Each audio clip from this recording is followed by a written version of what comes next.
출애굽기 23장 1절에서 9절의 말씀입니다. 제가 하나님의 말씀을 봉독합니다. 너는 거짓된 풍설을 퍼뜨리지 말며 악인과 연합하여 위증하는 증인이 되지 말며 다수를 따라 악을 행하지 말며 송사의 다수를 따라 부당한 증언을 하지 말며 가난한 자의 송사라고 해서 편벽되이 두둔하지 말지니라. 내가 만일 내 원수의 길 잃은 소나 나귀를 보거든 반드시 그 사람에게로 돌릴지며 내가 만일 너를 미워하는 자의 나귀가 짐을 싣고 엎드러짐을 보거든 그것을 버려두지 말고 그것을 도와 그 짐을 부릴지니라. 너는 가난한 자의 송사라고 정의를 굽게 하지 말며 거짓 일을 멀리하며 무죄한 자와 의로운 자를 죽이지 말라. 나는 악인을 의롭다 하지 아니하겠노라. 너는 뇌물을 받지 말라. 뇌물은 밝은 자의 눈을 어둡게 하고 의로운 자의 말을 굽게 하느니라.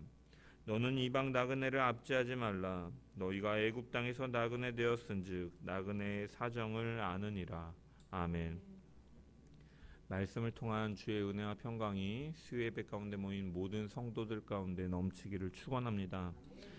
하나님께서는 애굽에서 노예로 살던 이스라엘 백성들을 구원하여 내신 것에서 그친 것이 아니라 율법을 시내산에서 이스라엘 백성들과 언약을 맺으시면서 율법을 주셨죠.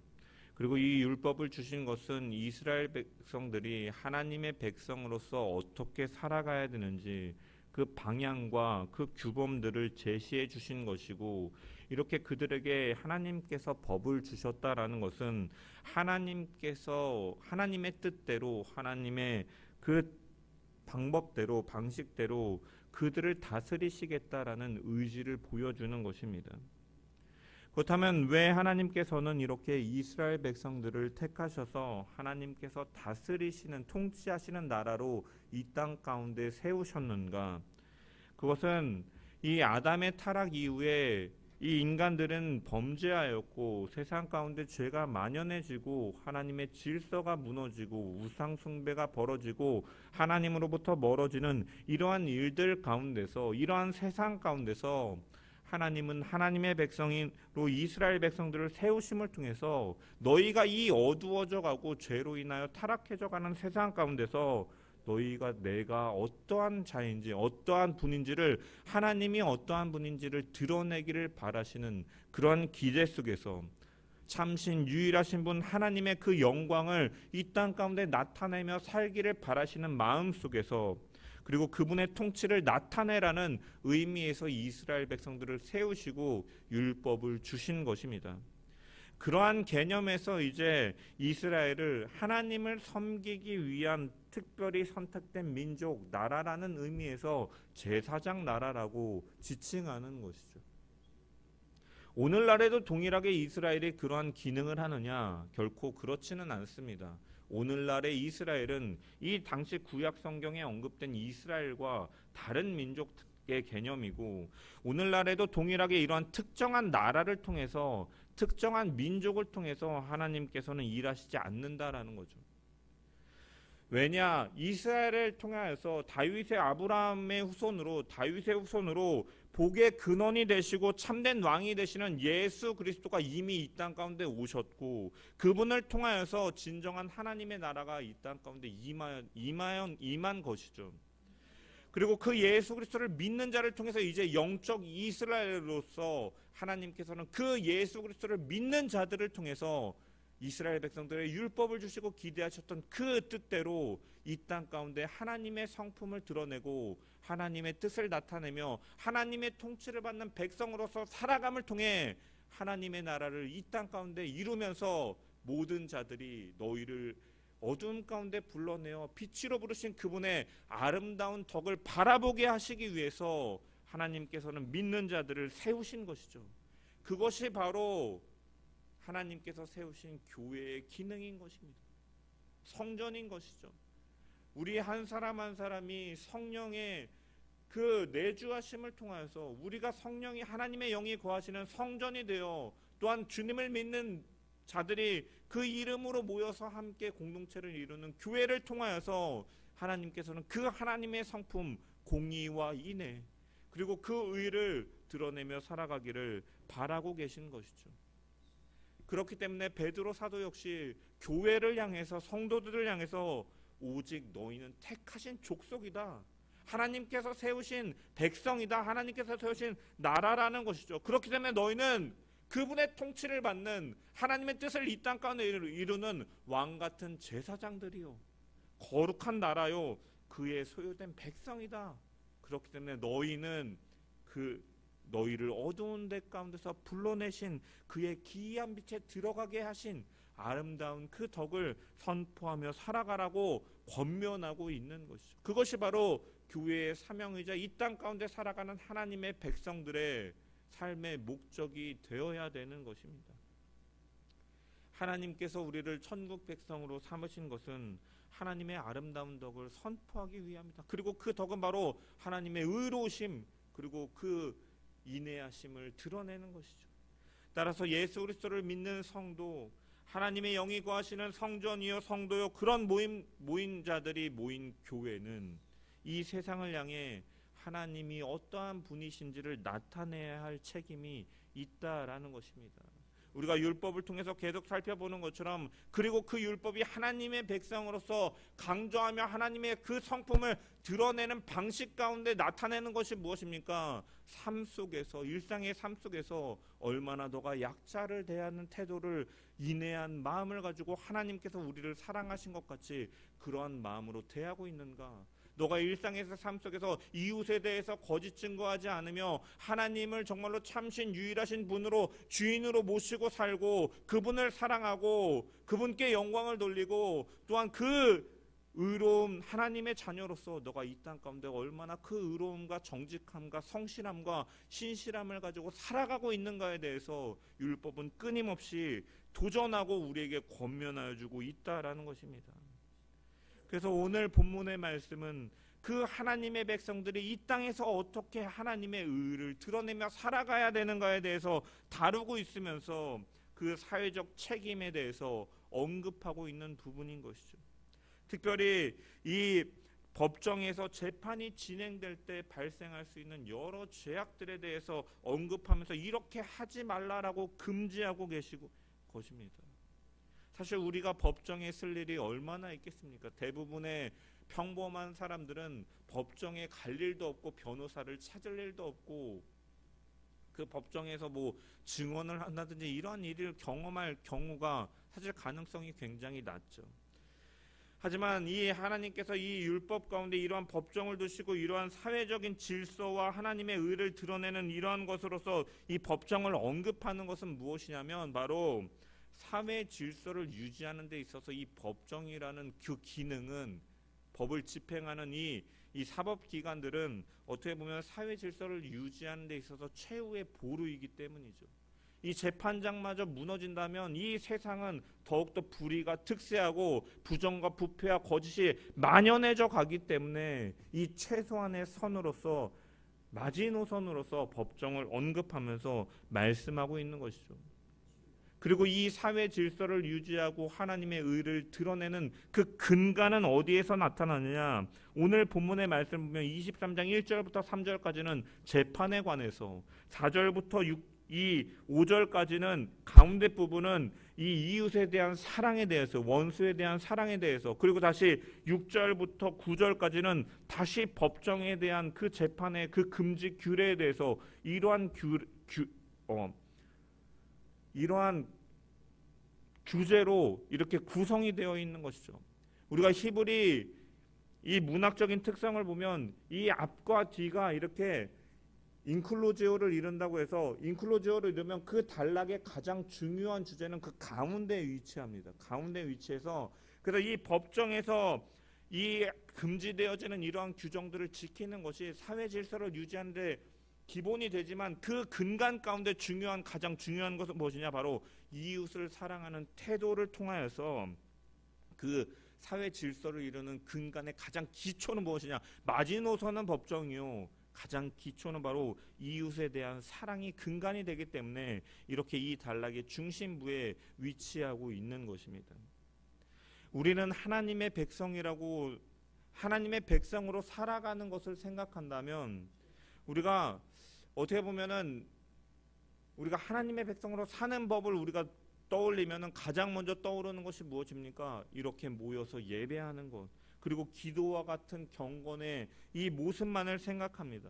물론 하나님의 백성으로서 우리가 이 마지막 때를 살아가는 동안 모이기를 패하는 어떤 사람들의 습관과 같이 모이기를 싫어하고 멀리하는 것이 아니라, 물론 그날이 가까울수록 더욱 모이기에 힘쓰고 예배하고 하나님을 예배하고 기도함을 통하여 주님의 뜻에 나의 삶을 맞추고 그분과 동행하는 모습들이 분명히 필요하죠. 하지만 그것 외에도 성경은 분명히 하나님 나라의 백성됨에 대해서 뭐라고 강조하고 있습니까? 우리가 있는 사회에서, 그 삶의 자리에서 하나님의 의를 드러내며 살라라고 분명히 강조하고 있는 것입니다. 의를 드러내고 인애를 드러내는 사람이 바로 하나님의 백성으로서 이 땅 가운데 하나님의 통치를 드러내며 살아가는 삶임을 성경은 분명히 말씀하고 있다라는 것이죠. 그래서 우리가 하나님의 영이신 성령을 통해 날마다 진리 가운데로 나아가고 하나님의 깊은 교제 속에서 하나님의 성품을 드러내며 사는 것이 바로 성령의 충만함 속에 살아가는 자의 모습임을 기억하면서 하나님의 백성으로 살아가는 저와 여러분 되시기를 주님의 이름으로 간절히 축원합니다. 이제 본문을 조금 더 자세히 살펴보면 먼저 1절을 보면 이렇게 기록되어 있습니다.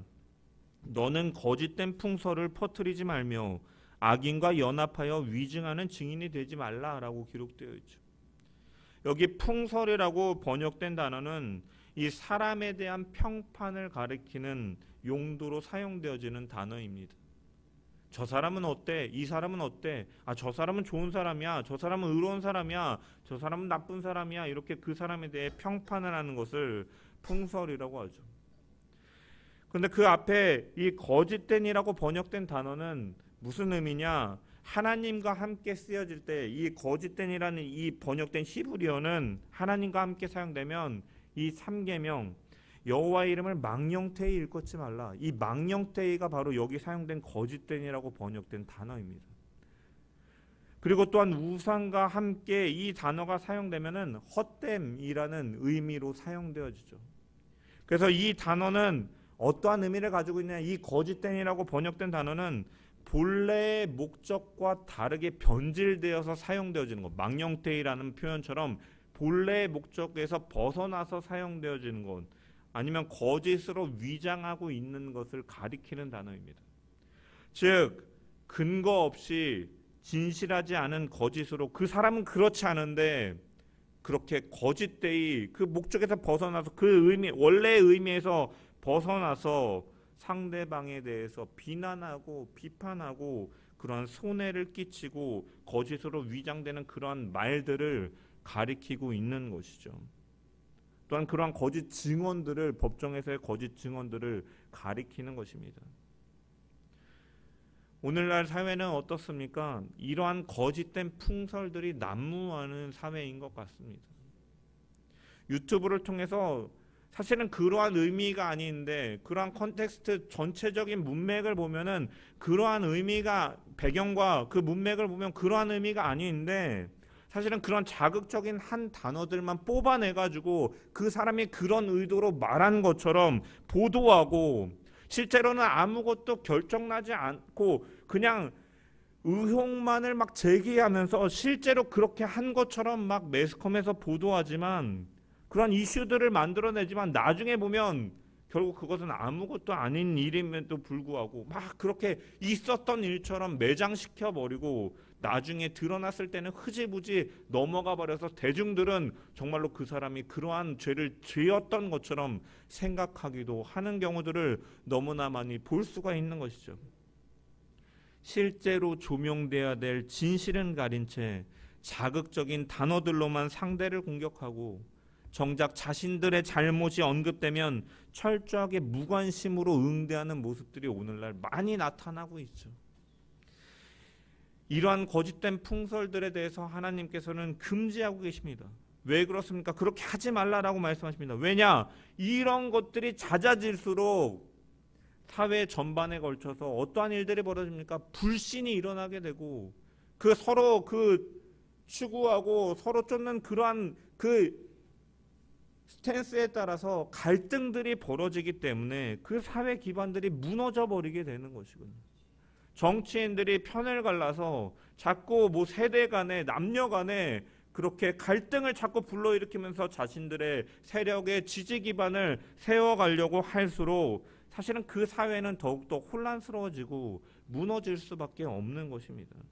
그렇기 때문에 하나님께서는 이 사회 질서 가운데 하나님의 질서와 안정과 평안과 그 의가 드러나게 하기 위해서 하나님께서는 이것에 대해서 금지하고 계신데, 오늘날 시대가 흘러갈수록 그러한 모습들이 더욱 두드러지게 나타나는 모습을 보면서 참으로 우려 섞이고 안타까운 마음으로 우리는 세대를 바라볼 수밖에 없는 것이죠. 하지만 그런 가운데서 우리는 끝까지 포기하지 않고, 우리는 세상이 그렇게 흘러간다 할지라도 하나님께서 말씀하신 것처럼 거짓된 풍설로서, 거짓된 말들로서 자기의 편에 서게 만들고 그러한 사람들을 어떻게 보면 선동하고 이러한 말들에 현혹되고 그러한 말들을 전하면서 살아가는 것이 아니라 진실되고 의로운 말들을 통해서 그 하나님의 뜻을, 비록 우리가 하는 말이 그렇게 사회적으로 영향력이 없고 작다 할지라도 우리의 삶의 그 자리 가운데서 해나가며 정직하고 선함과 그 의로운 말들을 드러냄을 통하여서 하나님의 통치가 우리가 있는 그 자리 가운데 나타날 수 있도록, 그 선하신 뜻이, 그 하나님의 성품이 드러날 수 있도록 우리는 그렇게 살아가야 될 줄 믿습니다.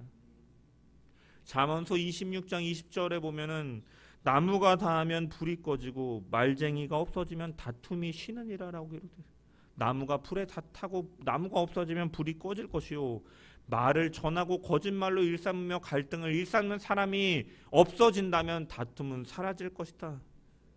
그리스도인들은 거짓된 말을 하면서 갈등을 더 심화시키고 다툼을 불러일으키는 존재들이 아니라, 때로는 진실을 말함으로 인해서 불이익이 올더라도 정직하게 살아가고, 또한 다른 사람을 해치기 위해서 그러한 악한 말들을 하며 살아가는 것이 아니라, 정직함을 통해 그 사람이 사람에 따라서 물론 장점과 단점이, 완벽한 사람이 없고 장점과 단점이 있을 것인데 그러한 좋은 점을 찾아서 그 인격을, 허물을 가리워주며 좋은 점을 칭찬함을 통하여서 그 하나님의 그 사랑과 은혜를 드러내며 살아가는 것이 바로 그리스도인들의 모습인 줄 믿습니다. 우리의 입술 가운데 그러한 말들이 정직한 말과 세워주는 말과 사랑하는 말들을 통해서 하나님의 사랑과 의를 드러내며 살아가는 저와 여러분 되시기를 주님의 이름으로 간절히 축원합니다.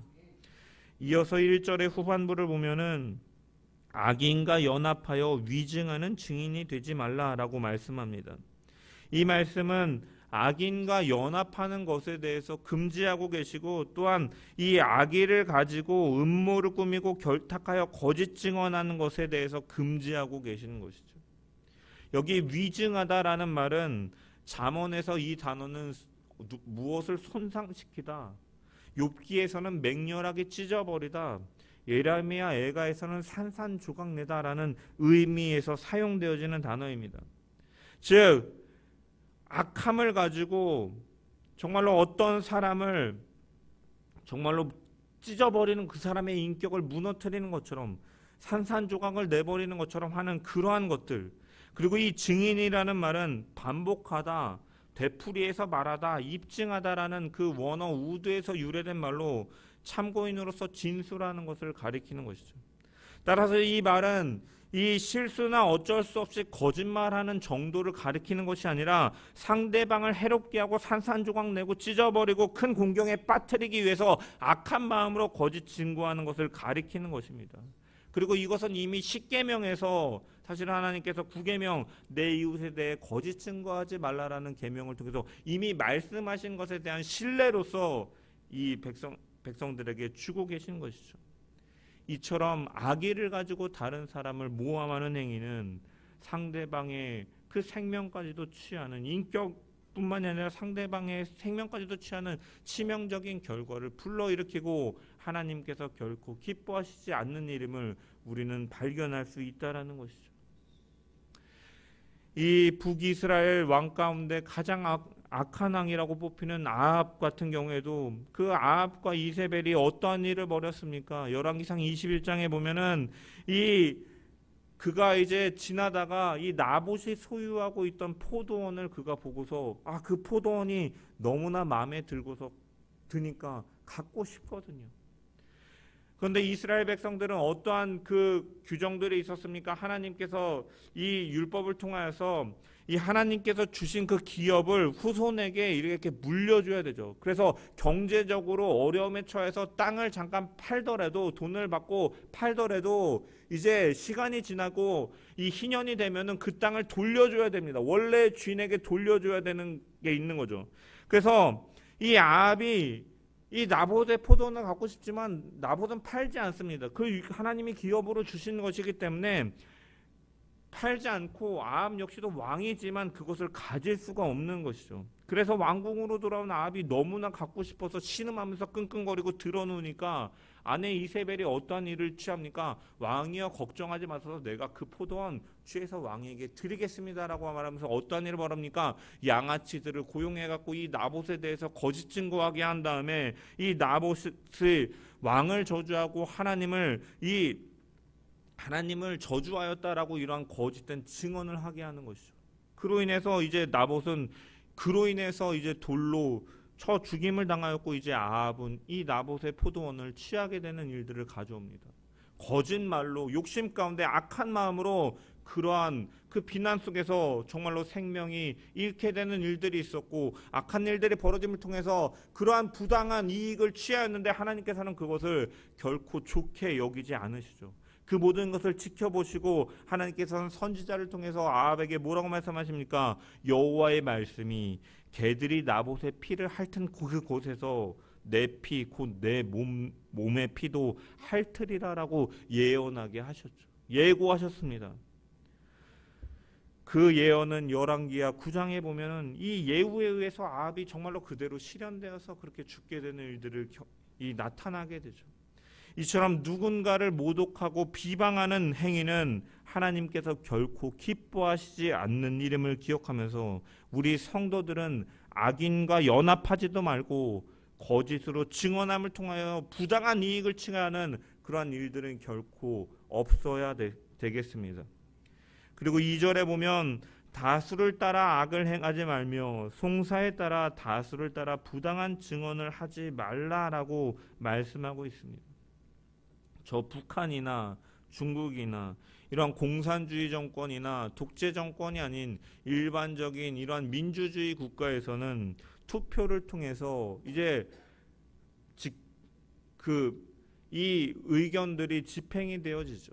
그래서 우리는 이제 간접적으로 이제 국회의원을 뽑아서 그 국회의원들의 표에 따라서 어떠한 정책들이 세워지고 일이 진행되어집니다. 하지만 우리가 기억해야 될 것은 꼭 다수가 그것을 선택하고 따른다고 해서 꼭 그것이 진리는 아닐 수 있다라는 것이죠. 성경에서 다수를 따라 그 여론에 따라서 행하였지만 그것이 악함이었던 예는 허다합니다.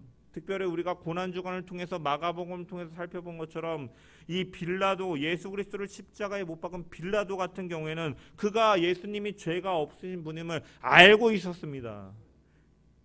그 책임을 면하기 위해서 분봉왕 헤롯에게도 보내기도 했고 다시금 그 예수님을 풀어주기 위해서 그동안의 전통적인 규례들까지 언급하면서도 예수님을 죄가 없으신 분임을 알고 풀어주려고 했지만 결국 그는 자신의 정치적인 입지와 그 다수의 의견에 따라서 결국 예수님을 십자가에 못 박는 일을 갖게 되는 것이죠. 다수가 행한다고 해서 그것이 꼭 의로운 일은 아니다라는 것이죠.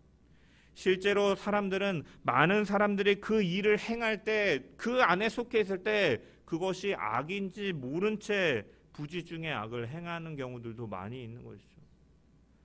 쓰레기를 사람들이 한 사람이 버려서 쓰레기가 조금 쌓이기 시작하면 그것은 그냥 쓰레기장에 대해서 나중에 지나가는 사람들은 그것에 대해서 내가 쓰레기를 버리고 있네, 양심의 꺼리낌도 없이 다 버렸으니까 생각 없이 버리는 일들이 나타나게 돼요.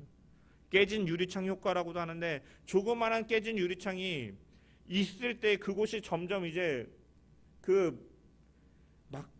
그러한 것들이 무너짐을 통해서 여기서는 마음대로 해도 되겠구나 하면서 그러한 죄악들을 범하는 것처럼 부지 중에 이러한 일들이 벌어질 수 있는 것이죠. 다수가 행하는 가운데서 오히려 그런 문제들이 나타날 수도 있는 것입니다. 모세가 시내산에서 하나님으로부터 십계명을 받기 위해서 그 계명을 받고 있는 동안 이스라엘 백성들은 이제 모세가 자기들이 생각한 것보다 오랜 시간 동안 내려오지 않으니까 이 불안한 가운데 아론에게 금송아지를 만들어 달라라고 요구하죠. 그들 중 가운데 어떤 사람들은 남들이 그렇게 요청하니까 그런가? 모세가 우리를 버렸나? 하나님께서 우리를 떠나셨나? 그럼 우리가 따로 신을 만들어야 되는 거 아니야? 라고 그렇게 다른 사람들이 말하니까 이게 큰 문제거나 죄인 줄도 모르고 그렇게 같이 동조해서 하는 사람들도 있었을 것입니다. 또한 일부는 악한 줄 알면서도 사람들이 그렇게 하니까 내가 그것에 대해서 남들이 예스라고 말할 때 노라고 말하면 저 사람들이 나를 왕따시키고 비난하고 나 역시도 그러한 그 손해가 끼칠까봐 그 해를 입지 않을까 염려해서 악을 행하는 자들도 있었을 것입니다. 지도자의 위치였던 아론 역시도 그것이 아닌 줄 알면서도 결국 다수에 따라서 금송아지, 그 자기가 해를 입을까봐 두려운 나머지 금송아지를 제작하는 일들을 갖게 되는 것이죠. 사실 이러한 일들은 이 부지불다라는 것이죠. 비일비재하다라는 것입니다. 그럴 때 우리는 어떻게 행동해야 되느냐? 다른 사람들처럼 똑같이 다수가 행동하면 그것이 옳지 않은 것이라도 따라하면서 내가 손해를 입는 것이 두려워서 그 잘못인 줄 알면서도 악을 따라서 살아가야 되는가? 결코 그렇지 않다라는 것이죠. 성도의 기준은 다수가 어떻게 행동하느냐, 문화의 시대 흐름이 어떠냐에 따라서 좌우되는 것이 아니라 성도의 행동의 기준은 오직 그것이 하나님 앞에서 올바른 것인가가 기준이 되어야 되는 것이죠. 오늘날엔 세상 사람들 개개인의 자유와 그 판단을 존중하는 시대 속에서 이제 독일에서도요 자유 성별이 등장했다 그래요. 남자로 태어났어도 내가 여자라고 생각하면 여자라고 등록하는 거예요. 육체적으로 여자였어도 내가 남자의 성향을 갖다 하면 남자로 등록하는 거예요. 이런 것들이 무너지고 있고 이런 것들이 당연해지고 그런 것들을 오히려 죄라고 말하면 그것이 차별이라고 말하면서 그것을 금지하는 법안들을 올리려고 하는 시대 속에서 살아가고 있는 것이죠. 물론 우리가 약자에 대한 차별, 가난한 자에 대한 차별, 장애인에 대한 차별 이러한 것들은 없어지고 금지되어야 될 법이고 우리가 주님의 사랑으로 그들이 차별이 아니라 우리의 사회의 일원으로서 함께 가야 되는 존재로서 우리가 분명히 대하고 사랑해야겠지만 그것이 아니라 그러한 의미가 아니라 죄에 대해서도 죄가 아니라고 말하고 의라고 말하고 그것은 자유로운 것이다 라고 말하는 그러한 시대 속에서는 분명히 아니라고 말할 수 있는 그리스도인들이 되어야 된다라는 것이죠. 아무리 많은 사람들이 행한다고 할지라도 하나님의 말씀에 어긋난다면 결코 하지 말아야 되는 것이고 아무리 많은 사람들로부터 핍박을 받고 불이익을 당한다 할지라도 하나님의 말씀이라면 지켜나감을 통해서 세상의 빛과 소금으로서 그 역할을 감당해 나가는 주의 백성들 되기를 주님의 이름으로 간절히 축원합니다. 이어서 3절에 보면은 가난한 자의 송사라고 해서 편벽되이 두둔하지 말지니라 라고 기록되어 있습니다. 그리고 또한 6절에 보면 너는 가난한 자의 송사라고 정의를 굽게 하지 말라라고 기록되어 있습니다. 여기 가난한 자라는 뜻은 물질적으로 이 궁핍한 사람을 가리킬 뿐만이 아니라 사회적인 약자나 소외된 자들까지도 포함하는 개념입니다. 그리고 편벽되이라는 말은 지나치게 한쪽으로 기울어졌다라는 의미입니다. 그러니까 가난한 자의 그 소외되고 가난한 자의 재판이라고 할지라도 너가 동정심이나 관심으로 인해서 무조건 가난한 자의 편에 서지 말라라는 말씀인 것이죠. 재판할 때 가난한 자이며 사회적인 약자라는 이유만으로 그에게 유리한 판결을 내려서는 안 된다라는 것이죠. 법정에서 이러한 일들이 벌어지면 안 된다라는 것이에요. 이것은 무슨 의미입니까? 빈부에 관계없이 법정에서는 그 공의로서 공의가 실현돼야 됨을 말씀하고 있는 것이죠. 6절의 말씀은 너는 가난한 자의 송사라고 공평치 않게 하지 말며 라고 말씀하고 있습니다. 이 3절에 가난한 자에게 송사하고 해서 가난한 자를 부당하게 편들지 말라라는 말씀과 반대되어지는 말씀이에요. 6절은 가난한 자의 송사라고 해서 너희가 그들은 소외되고 가난한 자니까 무시하고 부당한 판결을 내리지 말라라는 말씀인 것이죠. 결국 이 3절과 6절의 이 두 가지 규례, 이 말씀을 통해서 하나님께서 말씀하시고자 하는 뜻은 무엇입니까? 사람에 대해서 그가 어떠한 경제적인 능력이나 사회적인 지위나 어떠한 능력을, 외적인 능력을 갖고 있는 것과 관계없이 법정에서, 그 당시에 이스라엘의 재판은 하나님의 그 권위에 위임받아서 진행되어지는 재판이었기 때문에 하나님 앞에서는 모두 평등하다라는 의미인 것이죠. 장애인이나 비장애인이나 할 것 없이, 부자나 가난한 자나 할 것 없이 하나님 앞에서는 평등한 자로 되어야 되고 그 앞에서는 공의로서 치리되어야 된다라고 말씀하고 있는 것이죠. 이 하나님의 뜻을 우리는 어떻게 적용해 볼 수가 있습니까?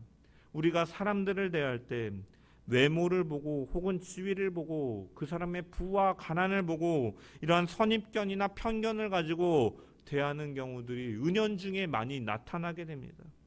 하지만 우리가 사람을 대할 때 하나님께서 하나님의 모양과 형상대로 모두를 창조하셨음을 기억하면서 우리는 그러한 편견을 가지고 어떤 일을 무시하고 어떻게 보면 배척하고 이러한 모습으로 대하는 것이 아니라 우리는 하나님의 형상과 모양으로 지음을 받았고 하나님께서 사랑하시는 대상으로 우리 역시도 바라보며 우리는 그들을 대해야 되는 것이죠. 물론 오늘날의 세상도 분명히 법률적으로는 모든 사람은 법 앞에서 평등하다라고 말은 합니다. 하지만 실제적으로는 많은 차별들이 벌어지고 있죠. 경찰, 국회의원의 아들이 음주운전을 상습적으로 하고 그것에 대해서 집행하는 것에 대해서 반항하면서 그 경찰관을 폭행해도 구속되지도 않는 그런 시대, 무전유죄, 유전무죄라는 말이 있는 것처럼 그러한 불의들이 나타나고 있는 사회 속에서 살아가고 있습니다. 그 사람이 어디 출신이냐, 어디 지역 출신이냐, 어디 학교 출신이냐, 선배냐, 후배냐에 따라서 이러한 불의들이 벌어지고 있는 것이죠. 지위와 능력과 학벌과 지연에 따라서 검사 출신의 변호사들에게는 정관예우라고 해가지고 잘못된 판결을 내리는 경우도 허다하다는, 불의하고 그것에 대해서 변호하고 있음에도 불구하고 재판장들이 같은 출신이라는 이유에서 하는 것이죠. 또한 배운 사람들은 못 배운 사람들을 무시하고 돈 있는 사람들은 가난한 자를 무시하고 높은 지위에 있는 사람들은 낮은 지위에 있는 사람들에게 갑질하며 힘있고 잘난 사람들은 약하고 못난 사람들을 무시하며 살아가는 시대입니다. 법적으로는 금지하고 있지만 실제적으로는 그러한 모습들이 너무나 자연스럽게 나타난다라는 것입니다. 하지만 우리가 분명히 기억해야 될 것은 이것은 하나님의 창조 원리를 거스르는 죄악인 것이죠.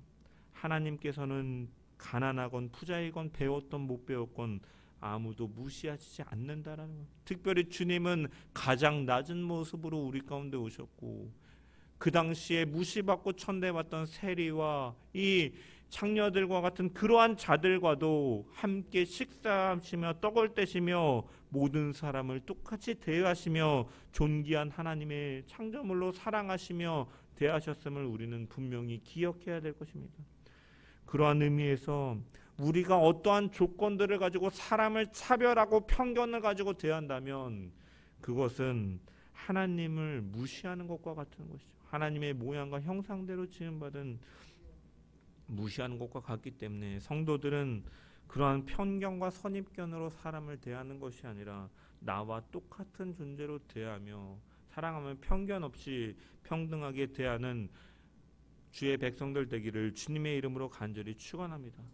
하나님께서는 이러한 하나님의 백성들이 세상 가운데 이러한 그 공평과 의를 드러냄을 통해서 하나님의 공의를 세상 가운데 나타내고 하나님의 성품을 드러내기를 원하고 계신 것이죠. 또한 성경은 이러한 하나님의 공의를 나타내는 것은 의로운 행동뿐만이 아니라 자비함을 통해 나타난다라는 것을 오늘 본문은 말씀하고 있는 것이죠. 4절과 5절의 말씀 보면 내가 만일 내 원수의 길 잃은 소나 나귀를 보거든 반드시 그 사람에게로 돌릴지며 내가 만일 너를 미워하는 자의 나귀가 짐을 싣고 엎드러짐을 보거든 그것을 버려두지 말고 그것을 도와 그 짐을 부릴지니라 라고 기록되어 있습니다. 소나 나귀가 길을 잃고 돌아다니고 있으면 그것이 원수의 것이라도 그것을 주인에게 데려다 주라라는 것입니다. 또 어떤 사람의 짐이 너무 무거워서 나귀가 주저앉아 버렸을 때 그 사람이 평소에 미워하는 사람이라 할지라도 짐을 나눠지고 계속 길을 갈 수 있도록 도와주라라고 말씀하고 있는 것이죠.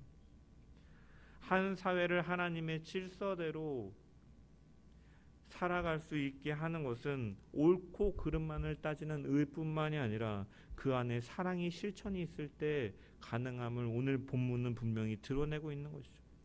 만약에 평소에 원수나 미워하는 사람이 공경에 빠진 것을 보고 그냥 지나친다면 어떠한 일이 벌어지겠습니까? 잘잘못을 따지기 전에 상대에 대한 미운 마음이 더 격하게 될 것입니다. 야, 네가 나를 평소에 미워해서 내가 이렇게 어려움에 처했는데 무시하고 그냥 지나가? 역시 하면서 더 이를 바득바득 깔면서 다음번에 나는 더 큰 것으로 돌려주겠다라고 말하는 것이 마음 먹는 것이 사람의 심리인 것이죠. 하지만 아무리 평소에 미워하는 마음이 드는 사람이었다 할지라도 내가 어려움에 빠졌을 때 그가 나에게 도움의 손길을 내민다면 사람이라는 동물은요 그 사랑의 손길을 통해서 녹아내릴 수밖에 없는 거예요. 아, 네가 나를 미워하는 줄 알았는데 내가 평소에 너를 그렇게 미워했는데 너가 그래도 이렇게 나를 도와주다니 고맙고 감동이 되고 마음이 움직여짐을 통해서 그 관계가 회복되어 가는 것이죠. 이것이 바로 한 사회를 평화롭게 만들고 하나님의 질서대로 세워가는 것은 강압적인 힘이나 무서운 형벌을 통해 이루어지는 것이 아니라 사랑의 실천으로 이루어지고 이것이 바로 가장 근간이 됨을 오늘 본문은 말씀하고 있다는 것이죠.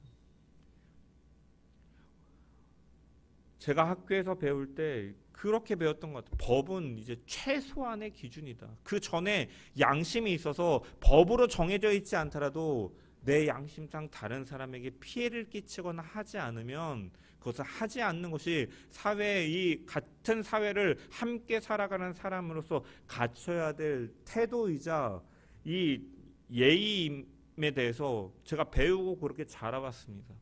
하지만 오늘날 젊은이들이나 이렇게 특정 세대를 비난하는 것은 아니지만 그렇게 교육을 받지 않고 자라온 세대들은요 고속버스에서 의자를 거의 180도로 누워가지고 뒷사람이 불편한데도 내 의자가 이렇게 제껴져서 내가 눕는데 무슨 상관이냐, 왜 네가 나한테 의자를 세우라고 말하냐 하면서 나이가 많으신 어르신들한테 막 욕설을 하면서 막 그렇게 대하는 모습들을 보게 됩니다.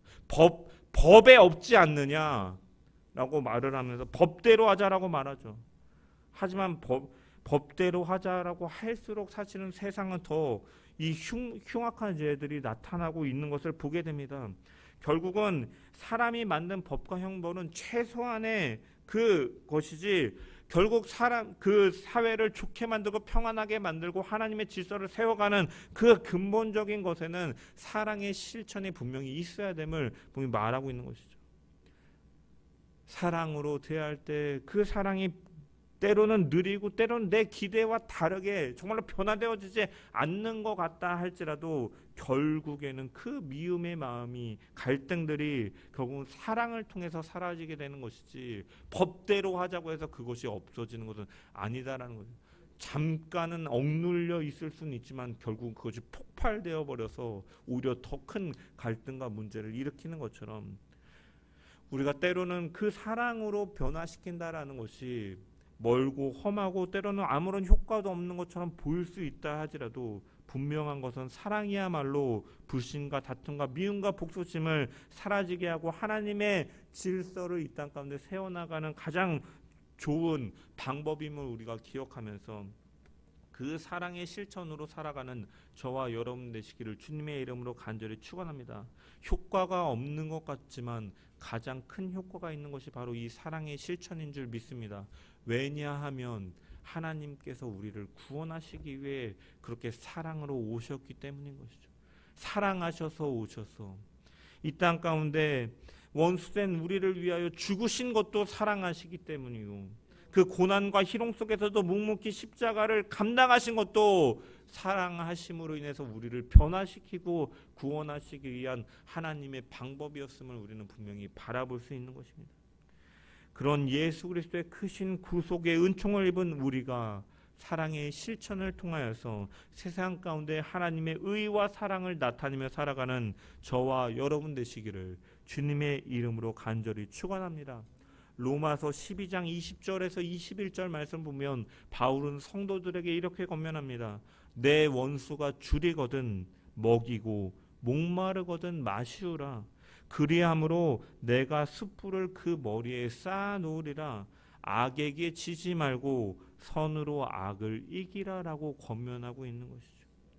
원수가 악을 행하는 것은 하나님이 심판하실 것이니 원수 갚는 일은 하나님께 맡기고, 성도들은 원수라 할지라도 자비와 사랑으로 대함을 통해 그가 그것을 받아들여서 변화되지 않는다면 그 머리에 숯불을 쌓아놓는 것처럼 악을 악으로 대항하지 말고 악을 선으로 이기라라고 말씀하고 있는 것이죠. 물론 이것이 정말 쉽지 않은 일이고 저 역시도 너무나 연약한 부분이지만, 우리가 하나님의 아름다운 덕을 세상 가운데 나타내기 위해선 우리가 무엇보다도 주님과 교제함 속에서 의로 살아가려고 하는 모습 속에서 나타내야 되고, 무엇보다도 원수를 사랑하는 그 주님께서 우리를 사랑하셨던 것 같이 그 사랑함을 통하여 예수 그리스도의 향기를 드러내고 하나님의 나라를 이 땅 가운데 세워나가는 주의 백성들 되기를 주님의 이름으로 간절히 축원합니다.